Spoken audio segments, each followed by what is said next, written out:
Dia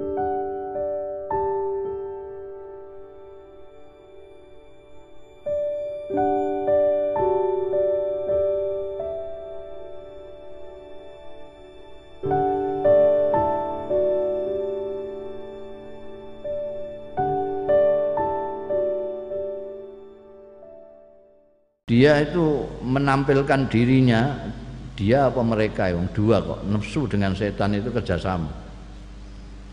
Setan itu cuma membantu aja. Yang ada di sini itu nafsu. Ini yang paling itu. Bahaya itu yang nafsu itu. Karena setan itu sebetulnya kalau kita tidak mau, dia tidak bisa berbuat apa-apa. Setan itu cuma ngiming-ngimingi, cuma bantu dorong-dorong, narik-narik gitu aja. Tapi yang nafsu ini amas. Dia kadang-kadang tampil sebagai musuh, ya tetap kamu curigai. Nah, kamu itu tidak bisa diwangi, premakno apik-apik ngelawan, gayanya kayak gitu. Tetap saja lawan. Kadang-kadang dia seperti hakim. Wah, ini kan begini. Ini ada dua hal. Ini sebetulnya tidak syar'i ini. Bagaimana? Ya sesat. Harus apa? Hancurkan, sikat. Jadi kalau ini kan kelihatannya dia seperti nasihat bagus itu. Ini karena sesat, sikat. Ini benar. Lalu kita lupa bahwa kalau orang sesat disikat ya sudah selesai. Kalau metodenya Kanjeng Nabi dulu, orang sesat sikat, orang sesat sikat, yang tidak sesat hanya Nabi tok. Mung semuanya waktu itu sesat kabeh. Sesat sikat, sesat sikat. Tapi kan ketika nasihati itu kan kelihatannya masuk akal dan bagus gitu, kayak hakam. Ya. Ini kalau kamu biarkan ini bahaya. Harus disikat. Orang lupa. Justru karena Kanjeng Nabi tidak suka nyikatan itu, orang yang sesat tidak disikat, maka Khalid bin Walid, putra anaknya Al-Walid bin Mughirah, musuh mungguing cangklaan ning Kanjeng Nabi, masuk Islam. Amr bin As, anaknya Al-As bin Wa'il, tetua yang musuhi Kanjeng Nabi di Mekah, masuk Islam. Bahkan Abu Sufyan yang menyebabkan ada perang Badar, yang mimpin perang Uhud di pihak lawan, masuk Islam. Bahkan istrinya Hindun yang ngemah-ngemah jantungnya Sayyidina Hamzah di perang Uhud, masuk Islam.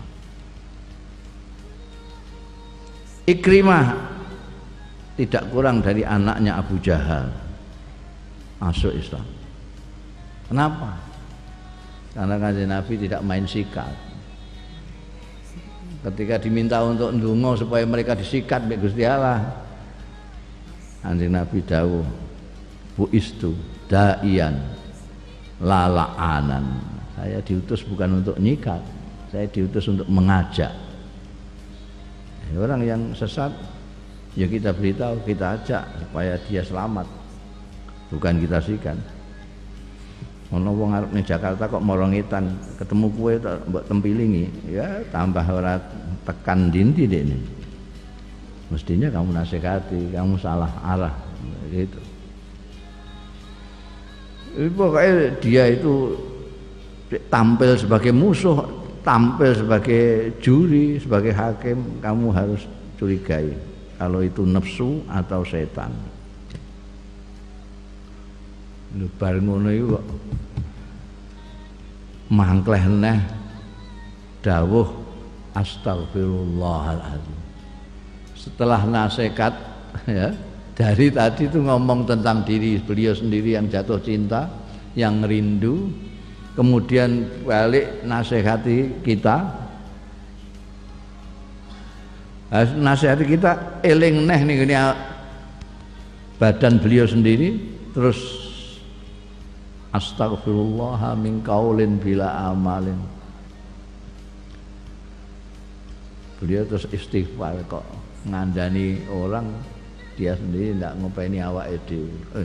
Itu kita bisa membayangkan apa namanya pikiran dan perasaannya penyair itu. Udah dia mengeluarkan sesuai dengan apa yang bergejolak dalam pikiran dan hatinya. Itu kadang melihat dirinya sebagai orang lain terus dinasehati. Kadang-kadang melihat dirinya itu sesuatu yang tidak benar lalu menasehati. Itu gawane penyair Imam Busiri itu di samping anu kan aslinya itu memang penyair tulen itu, belakangan aja menjadi sufi itu. Ya astagfirullah min qaulin bila amalin wallahu a'lam.